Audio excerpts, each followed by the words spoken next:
No one defends the status quo. Now, I'm sometimes told that NHS staff are resistant to change. On the contrary, they are crying out for it. They're the ones who have to suffer the moral injury of seeing their patients treated in unfit conditions. And they're also the ones that are driving the innovation on the front line. And so their fingerprints are all over this plan. The public are desperate for change too. Each of us has our own story about the NHS and the difference it's made to our own lives. And we also know the consequences of failure. That's why we can't afford to fail. To succeed, we need to defeat the cynicism that says that nothing ever changes, they're all the same, and the NHS can't be reformed. We know that the change in our plan is possible because we see it already happening. We toured the length and breadth of the country and scouted the world for the best examples of reform. If Australia can effectively serve communities living in the remote outback, we can meet the needs of people living in rural England. If community health teams can go door to door to prevent ill health in Brazil, we can do the same in Bradford. We know we can build the neighbourhood health service because teams in Cornwall, Camden, Northumbria and right here in Stratford are already showing us how to do it. So we'll take the best of the NHS to the rest of the NHS and we'll apply the best examples of innovation from around the world to benefit millions of people here at home. The science is on our side. The revolution in genomics, artificial intelligence, machine learning and big data offers a golden opportunity to deliver better care for all patients and better value for taxpayers. And we are grabbing that opportunity with both hands. And above all else, we will give power to the patient. It will fulfil Nye Bevan's commitment in 1948 to put a megaphone at the mouth of every patient.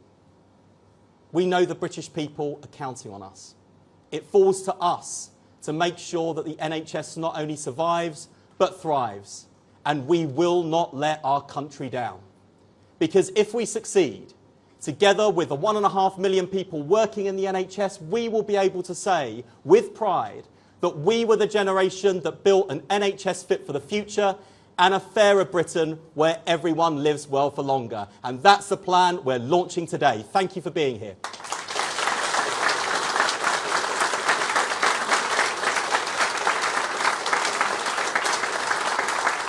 Now, I'm afraid I have to hot-foot it back to Parliament to make a statement to MPs and take their questions. But before I do, it gives me great pleasure to introduce the woman who is backing our plan for reform with an extra £29 billion worth of investment. It is thanks to her leadership that we've seen interest rates in our country fall 4 times. It's thanks to her leadership that we see wages finally rising faster than the cost of living. And it's thanks to her leadership we have the fastest growing economy in the G7. Please give a warm hand to the Chancellor of the Exchequer, Rachel Reeves. Good luck in Parliament.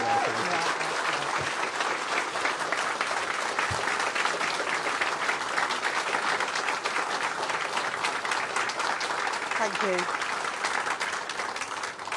Thank you very much. It's great to be here today. Thank you, Wes, and it's great to be here today also with you, Kia. And today, of course, is the eve of the 77th birthday of our National Health Service. A service, as Wes said, that was created by a Labour government. It was protected by a Labour government in 1997, and we will now be the government that saved our National Health Service. Our 10-year plan will get our NHS back on its feet and make it fit for the future, led by our fantastic NHS staff, and a huge thank you to every single one of you.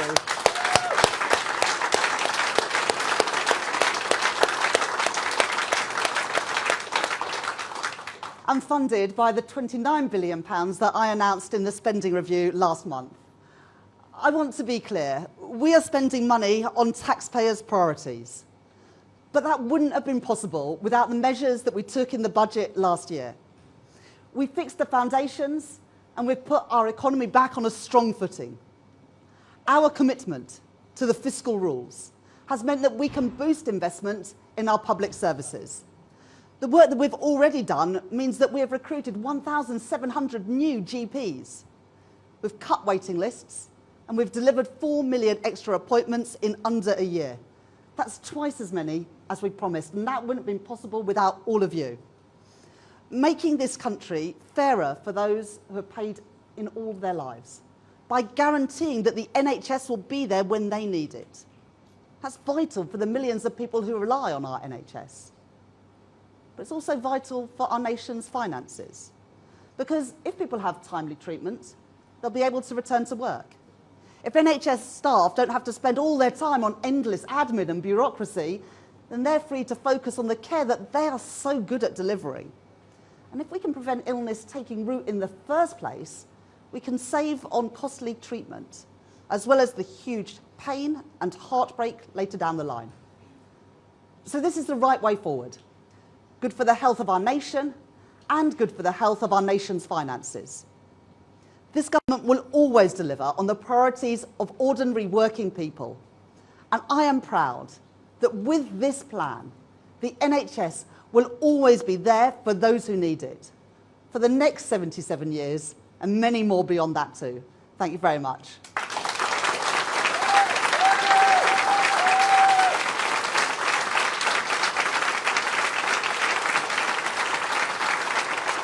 Thank you. And it's now my pleasure to welcome the person who's made this possible by winning that Labour victory last year.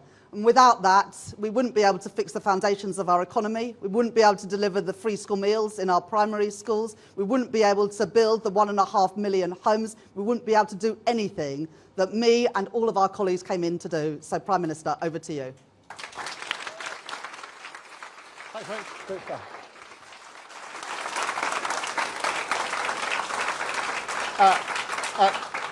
Thank you, Rachel. Thank you, Wes. And thank you, Denise. Where's Denise gone? Denise, come and sit down with us.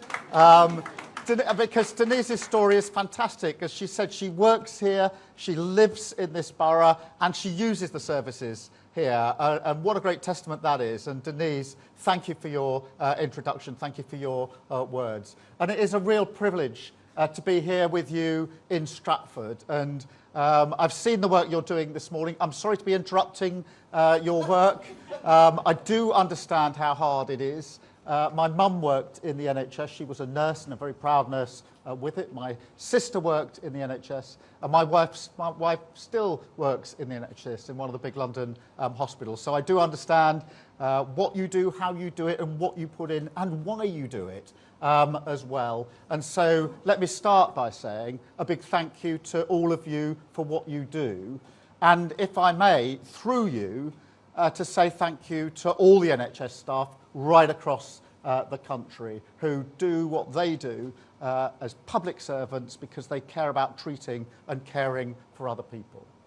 Thank you also for welcoming us here to your neighbourhood health centre, because it's buildings like this here that represent the future of the NHS. And I've just had the chance to go round and see some of the work that's going on here, the 24 teams that you've got working on dentistry. Really pleased to see that you don't necessarily need an appointment. You can walk in. We've got children and families up there on the next floor having their teeth done. Hugely important. And that's what a neighbourhood health service can do, working in partnership with the people that it serves. And Denise, you're the embodiment of that. Power and control in their hands, care closer to their community, services organised around their lives. But look, I'll say a bit more about the future in a minute. But it is important that we go back a year to the NHS as it was left by the last government, with record waiting lists, the lowest ever satisfaction, and I know the toll that that takes on staff who work so hard. 100,000 children waiting more than 6 hours in A&E. Now, I'm not going to stand here and say everything is perfect now. We have a lot more work to do, and we will do it. But let's be under no illusions. Because of the fair choices that we made, the tough Labour decisions we made, the future already looks better for our NHS. And that is the story of this government in a nutshell. It's breakfast clubs, hugely important for children coming in to school so they're ready to learn. Potholes across the country filled. Fuel duty frozen. 4 interest rate cuts, hugely important for mortgage holders. Setting up Great British Energy. Levelling up workers' rights. Record investment in affordable housing. Infrastructure the length and breadth of our country. It's all down to the foundation we laid this year. All down to the path of renewal that we chose, the decisions made by the Chancellor, by Rachel Reeves, which mean we can invest record amounts in the NHS. Already over 6,000 mental health workers recruited, 1,700 new GPs, 170 community diagnostic centres, really important, already open, new surgical hubs, new mental health units, new ambulance sites, record investment right across the system. And because of all that, the results are crystal clear. At the last election a year ago, we promised 2 million extra appointments in the NHS in the first year of a Labour government. We've now delivered 4 million extra appointments, and that's thanks to all your hard work and that of your colleagues. 4 million. That's a record amount for any single year ever. And I want to thank you all for the part that you have played in that. That is what change looks like. A promise made and a promise delivered.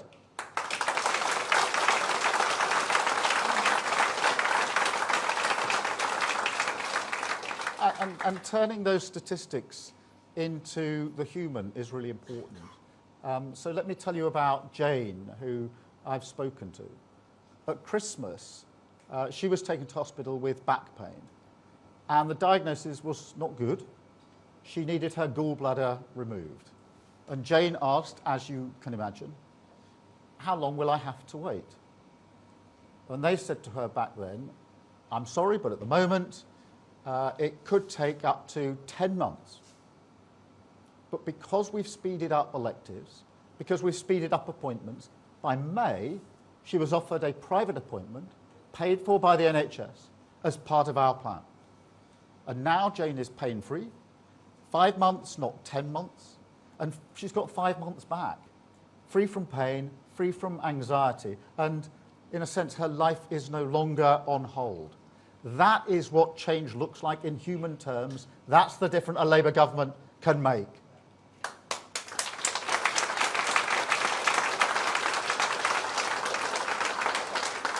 But we have to keep going. We are fixing the foundations. We made choices that no other government would make, and we're starting to repair the damage that's done to the NHS and public health through COVID on austerity. But reform, what we're talking about today, isn't just about fixing problems. It's also about seizing opportunities. And the way I see it, there's an opportunity here. Because the NHS is at a turning point in its history. We're an older society now. Disease has changed. Conditions are chronic. They're long-term. They need to be managed. And that means we need to reform the NHS to make it fit for the future.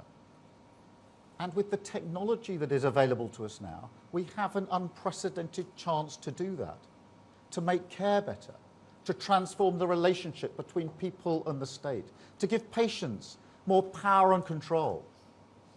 And this is about fairness. Millions of people across Britain no longer feel that they get a fair deal. And it's starting to affect the pride, the hope, the optimism that they have in this great country. And our job is to change that. And the NHS is a huge part of it. I mean, for 77 years this weekend, the NHS has been the embodiment, if you like, of British pride, of hope, that basic sense of fairness and decency. 77 years of everyone paying in, working hard, doing the right thing, secure in the knowledge that if they or their family needs it, the NHS will be there for them. In 10 years' time, when this plan has run its course. I want people to say that this was the moment, this was the government that secured those values for the future. And look, when people are uncertain about the deal they're getting from this country, what fairer way is there to respond than that? By giving them more control, by partnering with them to build an NHS that is fit to face the future. And that is what this plan that we are launching today will do. It will do so in 3 ways, 3 shifts, if you like, that will transform healthcare in this country. First, we will shift the NHS away from being only a sickness service to a health service that is genuinely preventative, prevents diseases in the first place. That means a stronger focus on vaccination, on screening, early diagnosis, things like innovative weight loss services, which can be available in pharmacies, working with major food businesses to make their products healthier, better mental health support, particularly for our young people. And starting with children aged 16 this year, we will raise the first entirely smoke-free generation. Second, we will shift the NHS away from being a hospital-dominated service to being a community neighbourhood health service. You can see why we chose to come here. Places like this are the future of our NHS. As I say, you don't have to book an appointment. You can walk in. There are families here. People live in this area. It is local to them. Now, of course, we will always need hospitals. They will always be important for acute services in particular. But, as I say, disease has changed, and we must change with it. And not only can we do that, we can do it in a way that improves care and convenience for millions of people. So just imagine it. Nurses, doctors, pharmacists, dentists, carers, health visitors, all under one roof. But also alongside them, services like debt advice, employment support, smoking cessation, preventative services, which we know are so crucial for a healthy life. Now, that is an exciting prospect. You know, the idea that the future of healthcare is no longer defined by top-down citadels of the central state, but is instead in your home, in your community, in your hands, that is an inspiring vision of change. It will bring the state and the people it serves into a partnership on something that we all care deeply about. But more importantly, it means a future where we have better GP access, no more 8 a.m. scrambles, more dental care for your children, better care on your doorstep, and a neighbourhood health centre like this in our coastal towns, in our rural counties, in every community across the country, every community across the country. Finally, the third shift, from the analogue NHS that we have at the moment to a truly digital health service, a health service capable of seizing the enormous opportunities that are there in science and technology, in genomics, in artificial intelligence, advanced robotics. And look, all of you will have seen in your everyday lives what this can do, and I've seen some of it as well. I've spoken to stroke patients whose lives have literally been saved by technology and AI because it could find the blood clot in their brain in milliseconds, giving them just enough time to be operated on and saving their lives. So this plan, this 10-year plan, backs technology to deliver because it can and will save thousands of lives. But it's not just about saving lives. AI and technology is an opportunity to make services more human. That always sounds counterintuitive that AI and technology make us more human. But it does, because what it gives all of you and all of your colleagues is more time to care, more time to do the things that only human beings can do, which is that care that is needed, the professional skills that you have. So this will make it a more human service as well. And it's not just cutting-edge stuff. Technology like phones in the pockets of everyone in this room. We can make use of that as well. Now, it's not often I invite people to look at their phones when I'm making a speech, but if you get your phone out and look, you've got lots of apps on your phone. Seriously, because what you're going to see on your screen if you have a look at it is that entire industries have reorganised around apps. Retail knows the power of it, transport, finance, weather, you name it, shopping. Why can't we do that with health? Why can't we have that app on your phone? Why not the NHS app on your phone? Making use of the same dynamic force to cut waiting lists at your hospital, to make it easier to book an appointment with your GP, to give you more control over our health. There is no good reason why we can't. And so I'm announcing today, as part of this plan, that we can and we will transform the NHS app so that it becomes an indispensable part of life for everyone. It will become, as technology develops, like having a doctor in your pocket, providing you with 24 hours advice, 7 days a week.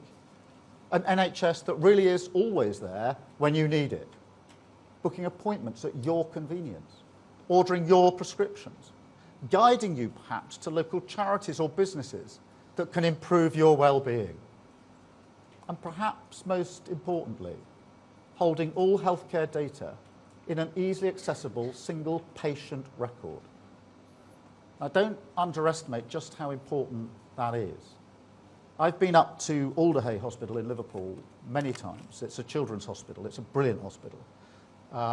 And one of the times I was there, I went onto the ward where particularly young children were having heart surgery. I have to tell you, it was really humbling, both seeing what the children were going through and what the professional staff were doing. And when I went into a particular ward, I saw a 2-year-old boy who had just had major heart surgery. It's an incredible thing to see. And I spoke to his parents, who were, as you would expect, at his bedside, where they'd been throughout. And one of the things they raised with me is the distress that they felt, that they had to go through every condition he'd had and what happened to him, how it impacted him over and over and over again, when they went to Blackpool, when they went to Liverpool, when they got to Alderhay. And they were actually welling up, telling me, it's a really difficult story for us. This is really hard. And we don't want to keep on having to repeat it. Why couldn't it have been recorded in some accessible form the first time round? And I will remember their faces and that story they told me for a very, very long time. And we can fix that. We can make it more accessible. We can bring this together in one place. And there are other examples as well. That red book that every parent gets when they have a child, why can't that be digital? There's no good reason. And so that is exactly what we will do. We will turn this app into a new front door for the entire NHS, a reformed, modernised and renewed neighbourhood health service. So that is the plan that we will launch today. That is the change we will deliver, the difference a Labour government makes. The NHS on its feet, facing the future, delivering fairness and security for working people. Thank you so much. Thank you. Thank you. Thank you. It's a bit hot in here, isn't it? Oh my God, I'm sweating. I'm absolutely sweating. It's unbelievable. I'm sorry, I'm making you look like a sweaty We'll mess. keep the media questions short. Thank you all very much. I'm going to take a number of questions from the media now. We're going to keep them relatively short and free because the staff are getting very hot. So in their interests, we'll take questions. And I'm going to start with the BBC and Hugh Pym. Thank you, Prime Minister. When will you be able to assure patients that they will be able to see a GP more easily, they'll get the mental health support they need, and they won't have to wait long hours in A&E? And another briefly, would the Chancellor like to comment on her experience in the Commons over the last 24 hours? On the question of when you'll see the change, it's a 10-year plan, but we're already starting on the change. And Hugh, if you haven't had the opportunity, I would recommend walking around here, because a lot of what I've been describing in terms of neighbourhood centres, you will see here. Not all of it, of course, but you will see the teams doing the dentistry, people walking in.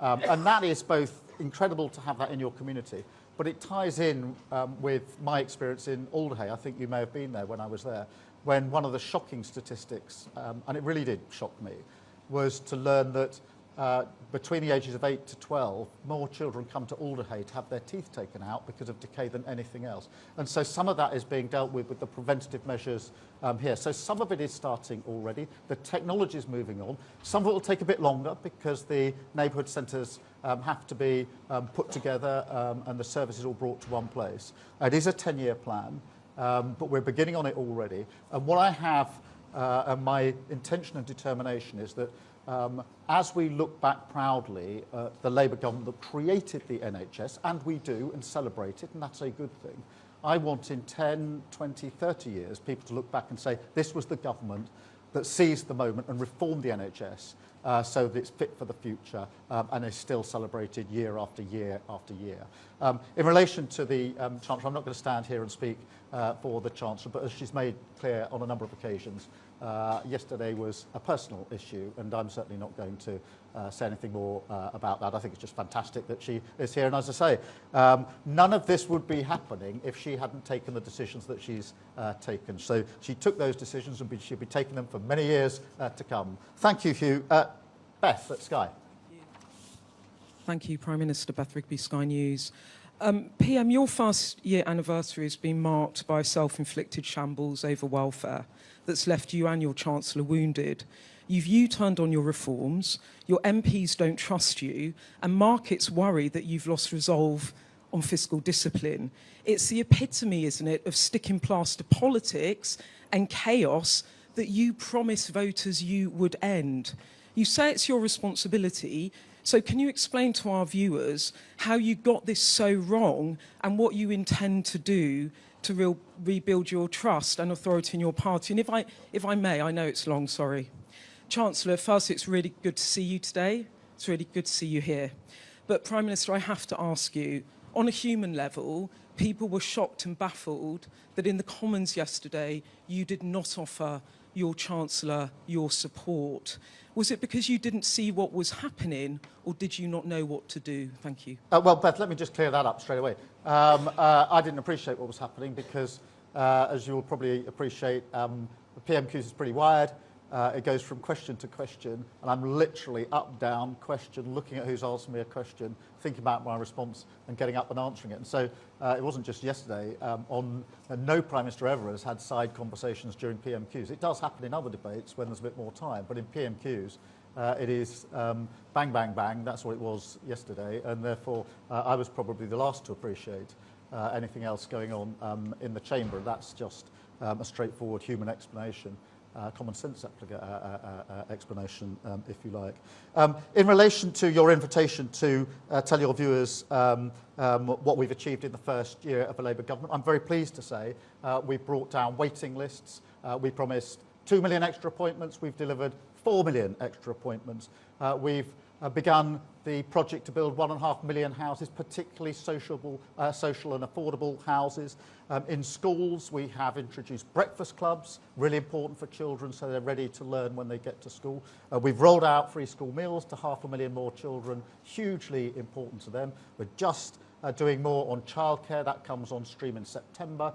So that is 9 months to 4 years free childcare across the country. We're ramping up and introducing the biggest upgrade in employment rights for a generation. We've got record investment into the country. Just last week, Amazon put in 40 billion investment into this country in jobs. That's one of the biggest single investments that has ever been made, and that brings the total for the year to £120 billion. These are companies, global companies and finances, who don't have to put that into the United Kingdom. They're choosing to put it into the United Kingdom because they've got confidence in what we're doing, confidence in the fiscal rules that the Chancellor has crafted so well. We've delivered a defence uplift to 2.5% and made it clear it will be felt in every community, in jobs. We've created hubs so that local businesses, small businesses benefit from that. We've delivered 3 trade deals, which governments tried for a long time. The US trade deal was talked about for I don't know how many Prime Ministers. Who came along and delivered it? This Prime Minister with this Labour government. The India deal, I think, was talked about for 8 years. Who came along and delivered it? This Labour government. And of course the EU-UK reset. And only a few weeks ago many people were saying to me, you can't have a US deal and an EU deal, Keir.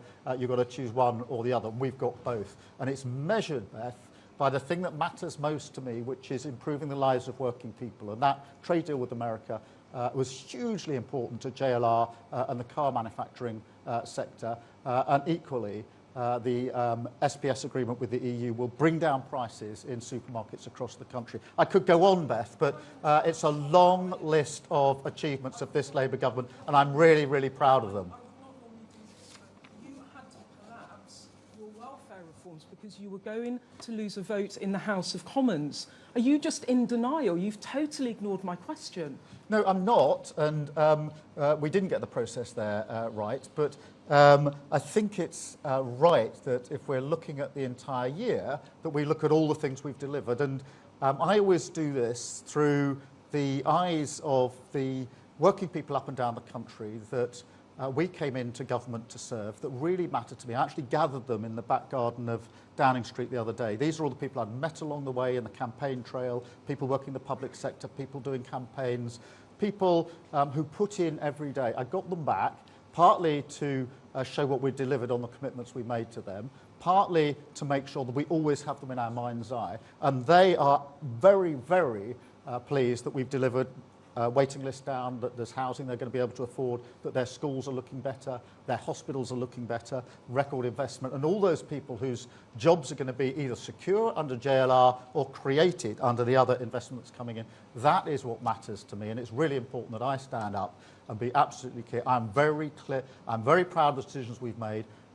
They were tough decisions, they were the right decisions, but only because we took them have we got this platform that we can now build on. Thank you very much, Beth. I've got Rebecca from ITV. Rebecca. Thank you. Yeah, Rebecca Barry, Health Correspondent, ITV News. Prime Minister, given the current workforce crisis in the NHS, how will you ensure there are enough staff to provide these neighbourhood services? And on the Chancellor being here today, many members of the public will be concerned about her. How is she today, and is she here simply to calm the markets? No, she's here because she's the Chancellor. The plan that we are delivering today is only deliverable because she took the decisions that needed to be taken and allocated the money for this plan. And so that is why she's here today, and I'm very glad that she is. In relation to the workforce, we have got obviously a workforce plan, and we're working with the workforce on it. The big difference between a year ago and now is that a year ago, the government was blaming the workforce for their failures. So when the past Prime Minister was asked, why aren't you hitting waiting list targets, he said, it's not my fault, it's their fault. We came along and we said, we'll work with you. And we'll get you off the picket line onto the front line. We put together a plan for the year, which we launched in the beginning of this year. That was signed by the Secretary of State and signed by the NHS. And this plan we're launching today was not something the government dreamt up and sort of imposed top-down on the staff. It was, Wes Streeting went through this, it was consulted on widely, both with staff who participated and communities that they serve. And so they recognise in this plan what their patients, their communities have always said to them. And that's why I'm really pleased that we're working together on this plan. And that's why I know that it is achievable, deliverable, and it is heartening, and I said this to the staff, to see some of it already happening right here in Stratford. Thank you very much. I've got Gary from Channel 4. Thank you, Prime Minister. The Chancellor's said in the past that when it comes to the budget, you won't be, during this government, coming back for anything like the tax hikes in the last budget.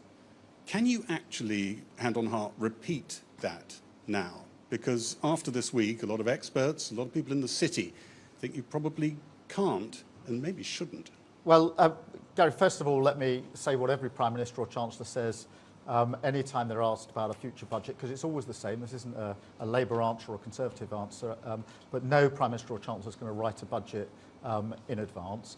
But we did really tough stuff in that budget of last year.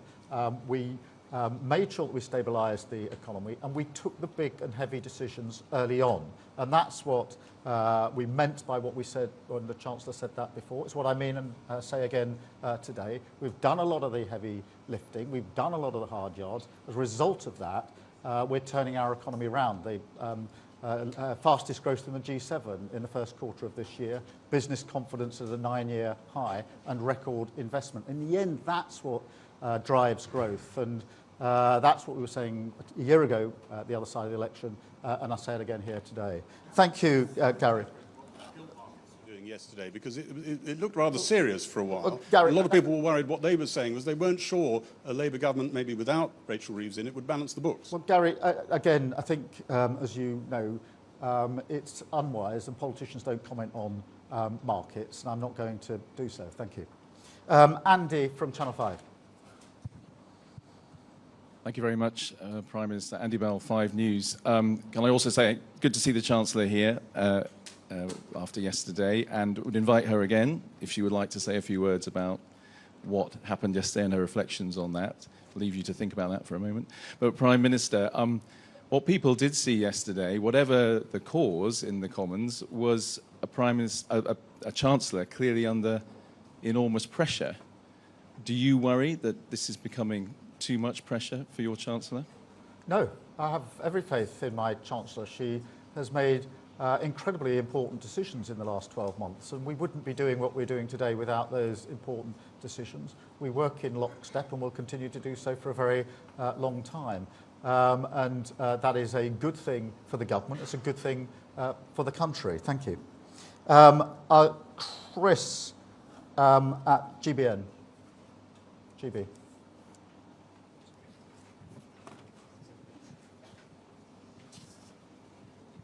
Thank you, Prime Minister. Your benefits climb down this week was humiliating, but for many it's depressing because only a Labour government can properly reform the benefits system. Outside of the Timms review, is benefits reform off the table? And how will you meet the £6 billion black hole this autumn, tax rises or borrowing? And just finally, a duty of care to your team. Will you have a word with Lindsay Hoyle about what he says to the Chancellor in future, or anybody else?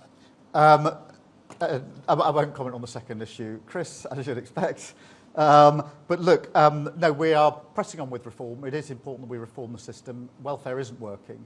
The 2 examples that stick with me most are the 1 million young people who are neither earning or learning. That is not good. That is not progressive. No government should be satisfied with that, and I'm not. And we got 3 million people out of work through ill health. Again, I'm not satisfied with that. And I know, from having seen it for myself, how hard it is for some people to get back into work. I've seen and talked to people who have been through ill health, want to get back into the workforce, a slight trepidation of doing so, fearing even trying, and that's why what we're putting in place, the right to try, for example, it may seem like a small thing. It is a huge thing for people who want to get back into work. The bill that we delivered on Monday obviously rebalances universal credit. That's been long overdue, and ensures that those with the severest disabilities don't go through unnecessary reassessments. That's been called for a very, very long time, and it's the right thing to do. And of course, Stephen Timms will now conduct this review. And I don't think you'll find anyone in Parliament who doesn't think that Stephen Timms is a thoroughly decent man of huge integrity, that we can have faith in to do the review and make the changes that are necessary. Thank you very much, Chris. I've got Natasha from LBC. Good morning, Prime Minister. Natasha Clark, LBC. You've made it to your first anniversary in Downing Street, nearly. You've said it's been a tough one, but the NHS, you say today, is looking better already. If you could go back in time to a year ago and give yourself any advice, what might you say? And if I may, Macron is addressing Parliament on his state visit next week. Do you think that Donald Trump should get the same privilege? Thank you. President Macron is obviously coming next week for a state visit. That's a good thing. And as you will have noticed, the relationship between the UK and France is in a very strong place under this government. My personal relationship is very strong.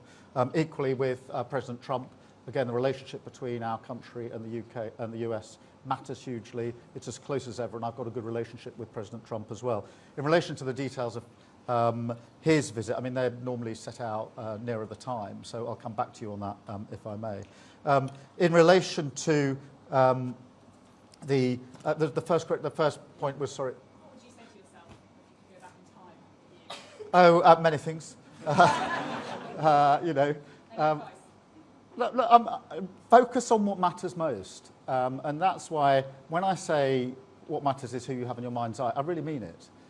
Because it's very easy to think that this particular issue is of paramount importance, or that particular issue, and they often are important in their own right. But I came into politics relatively late in life.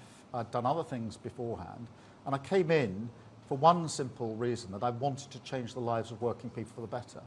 And I don't believe in anything else. That's why I don't believe in performative politics. I don't think rhetorical speeches without the action to back them up are worth doing or making. It's the change that you bring about. It's why I absolutely wanted to change the party so we could win an election. It's why I wanted to win that election, and why I want to change the country. And so my advice is the same advice I've always given myself. Be really clear what you're trying to achieve. Keep that focus. Don't ever be knocked off course. But most importantly, remember the people whose lives are going to be changed by what you're doing. And for me, it was really that reception, what we did the other day, getting the men and women from across the country into Downing Street, not what you might call the superstars, but in many ways the superstars, which is the men and women who are putting their lot into this country, whether it's in public service or in many, many other ways, coming in and reminding me and being with me, this is who we're doing it for. And that's always been the approach I take, and I'll continue to take it. Thank you very much indeed. Sophie from the Mirror. Sophie Huskisson from the Daily Mirror. We know that poverty is a key driver of ill health and burden on the NHS. Given concessions made to your welfare plans come at a financial cost, can you confirm whether scrapping the 2-child benefit limit is still on the table? And if I may, another quick one, can I ask for your response to the news that Liverpool football player Diogo Jota and his brother have died in a car crash? Let me start with Jota, because this is devastating news.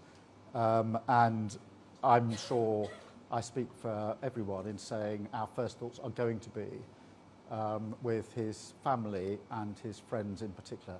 But there are millions of Liverpool fans, but also football fans, non-fans, who will also be shocked by this. I think Liverpool Football Club have just put a statement out, as I understand it. But it is devastating, and it is really important that we bear in mind just how difficult a period this will be for his friends and for his family. In relation to child poverty, let me be really clear. The last Labour government drove down child poverty, and it was one of the proudest things that we did. Sadly, the last government allowed child poverty to go back up again.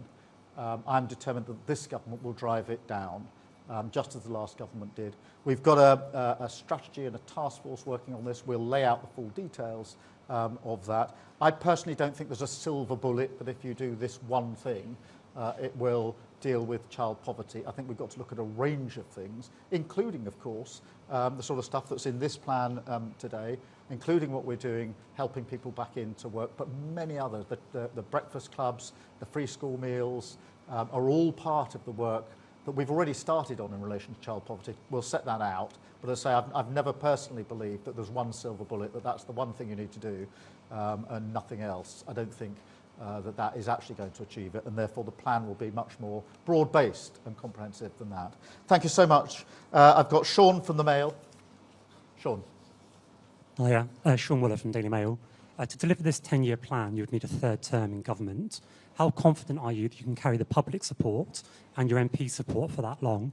And how many years will they have to wait until they can see a GP when they need one and be confident an ambulance will arrive within minutes rather than hours when they call 999? I'm very confident, because this government was brought into power to bring about change. People desperately want change on so many levels, but one of the things that came through in the election campaign loud and clear is please change the NHS for the better, because nobody wants their NHS to be, I used to say on its knees, actually it was on its face. The staff don't want that. I know that it broke the hearts of staff to know that satisfaction in the NHS was at an all-time low. Imagine working really hard in the NHS, and because the government hasn't given the resources and the backing to the NHS, satisfaction is an all-time low and waiting lists are an all-time high. When Labour last was in power, we left with the lowest waiting list and the highest satisfaction. That's where we need to get to.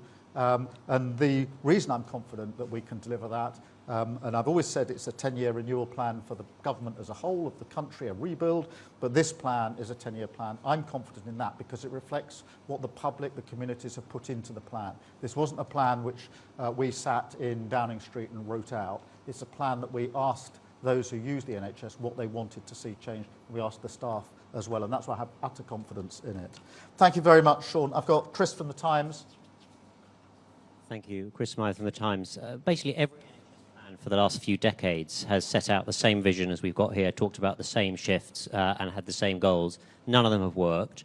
What in this plan makes you convinced that this time will be different? And is part of what you're saying to staff, given the financial situation and your political opponents, that if it doesn't actually change this time, the NHS might not exist in 10 years? And if I could just add on the events of yesterday, having to drag your Chancellor here to look performatively happy in front of the cameras, does it say something a bit unpleasant about politics? Well, Chris, I don't think that's an accurate or fair description in relation to today. But just in relation to the NHS, we're putting in the resource, we're putting in the priority, and we've got the resolve to see this through. And in the end, I genuinely believe it's only Labour governments that can do this. It was a Labour government that created the NHS. In the teeth of opposition from others, the Conservative Party couldn't have done it, and we did it. I think it's only a Labour government that can therefore make the NHS fit for the future. But we've got the resolve to do it, the determination. We've got the government that sits right behind this.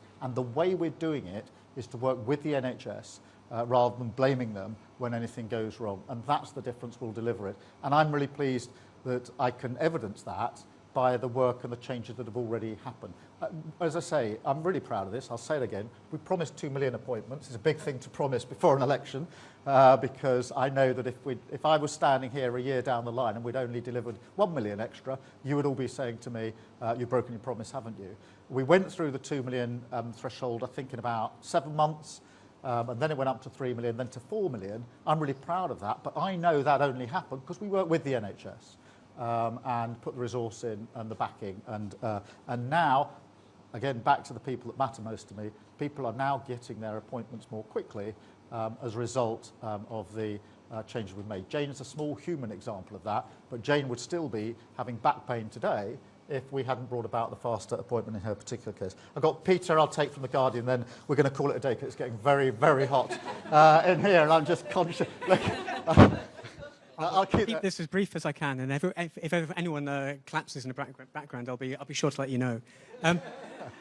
Just, if you talk to anyone who works in the NHS, they all say that one of the big things that can save it is improving the lives that people lead. And public health measures like that often get bogged down in kind of nanny state arguments and things like that. Is there anything in the 10-year plan that's going to be different to what's been promised before? And if I could just very, very quickly follow up Sophie's question. One of my colleagues wrote a story this week that contained the calculation that economic inequality costs the NHS about £50 billion a year. Do you accept that tackling poverty is a key part of this 10-year plan? Firstly, let me take head on the so-called nanny state charge, because when I learned at Alderhay that children of that age, 8 to 12, were coming in to have their teeth taken out, and that was the major cause, the highest cause of admission, I'm not interested in an argument about nanny state. If the price of not doing it is a child losing his or her teeth before they're 10 years old, I'll take those measures any day of the week, and I'll defend them any day of the week. And it's not just the child going in to have their tooth taken out, which is shocking, and it should be shocking for everybody. It is also, I saw brilliant professionals at Alderhay, the best staff in that children's hospital, and they were having to use their time and skill to take teeth out, rather than do the heart operations, to do the other operations that they need to do, to take teeth out, completely unnecessary, preventable measure. And that's why I think we absolutely have to take these preventative measures, and we're quite right to do so. I learned this morning, actually, from the team here, one of them, a number of years ago, I won't say how many years ago, but she's experienced, she said they actually used to do the teeth brushing years ago in schools. It wasn't uncommon for that to happen. It's not a new development. It's very common sense. It's an example.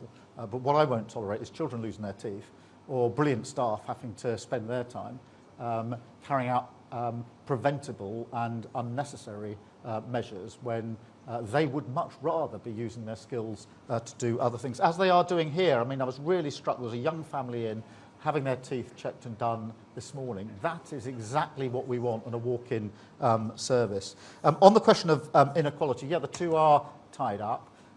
We have to reduce poverty. There are a number of ways of doing that. I'm really pleased, for example, that we increased the minimum wage this year. That's £1,400 more on average for those on the minimum wage. It's a really important measure that we are taking. Free school meals saves families money. Free childcare saves a huge amount of money for families. Breakfast clubs as well.